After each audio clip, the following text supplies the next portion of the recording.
নতুন সরকার এসেছে, তারা বলছে যে এই যে ইমাম ভাতা ছিল পূর্ববর্তী সরকারের ইমাম ভাতা বা পুরোহিত ভাতা, সেটাকে বন্ধ করে মাদ্রাসা বলুন বা প্রাথমিক বিদ্যালয়, যাতে স্টুডেন্টরা ভালোভাবে পড়াশোনা করতে পারে বা যারা পড়তে পারছে না তাদেরকে যাতে পড়াশোনার অন্দরে আনা যেতে পারে, সেইটা একটা প্রচেষ্টা করা হচ্ছে।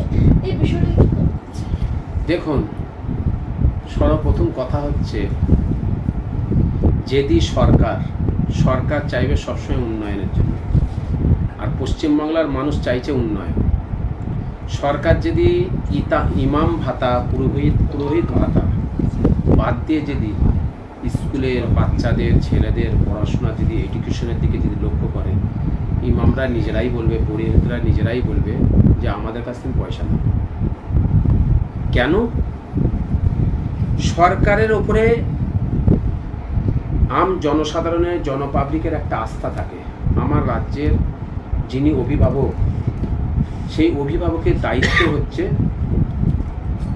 রাজ্যকে কিভাবে সুষ্ঠু বা সুন্দরভাবে তৈরি করা।